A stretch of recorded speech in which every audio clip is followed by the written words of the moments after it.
if we look to the answer as to why for so many years we achieved so much, prospered as no other people on earth, it was because here in this land we unleashed the energy and individual genius of man to a greater extent than has ever been done before. Freedom and the dignity of the individual have been more available and assured here than in any other place on earth.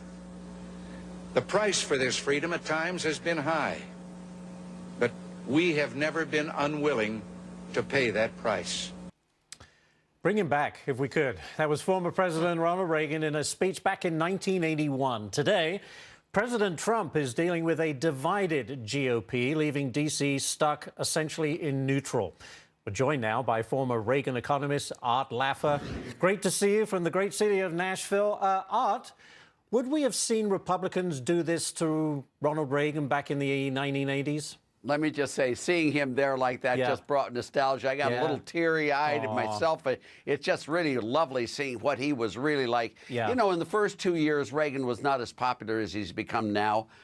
We delayed the tax cuts. We had a bad downturn in 81, 82 because of the delay in the tax cuts. But once that delay was over, the boom occurred.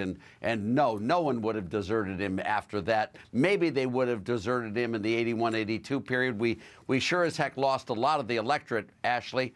The 82 election, we lost a lot of House seats. I think we lost 1 Senate seat. So the American electorate was not with Reagan in 82. But by 84, we won 49 out of 50 states, and then all the Democrats became Republicans. You cannot believe, Ashley, what people like Schumer and others wrote back then when Reagan was running high. They loved him. Perhaps his experience as governor of California gave him certainly an advantage when it came to dealing with all the shenanigans that goes on in D.C. Would you agree he had that advantage? Yes, he did, but he just also was a very nice man, a very smart man, and a man I just adored for years and years and years before he became president, and I was just very fortunate, Ashley, to be able to work with him that closely for all those years.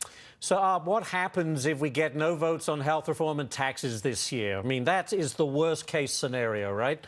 Well, it's the worst-case scenario, but it's not an end all. I mean, let's say that life is a marathon, Ashley. It's not a sprint. True. And, you know, we will get health care reform. We will get tax reform. It may not come in the next year or 2 or 3, but it will come because this system doesn't work. And sooner or later, after trying all the bad options, someday someone's going to try the right option, and boom, we're going to have a boom again. But would you agree he's fighting, and then he, being President Trump, is fighting those within his own party as much as he is the Democrats?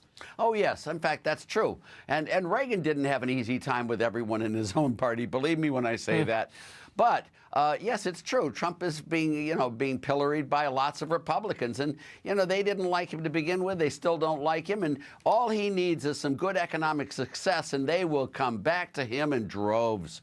We need to get that corporate rate tax cut from 35% to 15%. Yep. Nothing else. And that will just turn the rockets on for the U.S. economy. And then after a year or two of booming economy, Ashley, let me tell you, everyone will love Trump.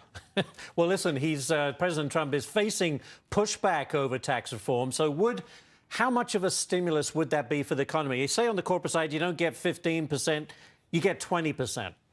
Well, 20 is better than 25, and 25 is better than 30.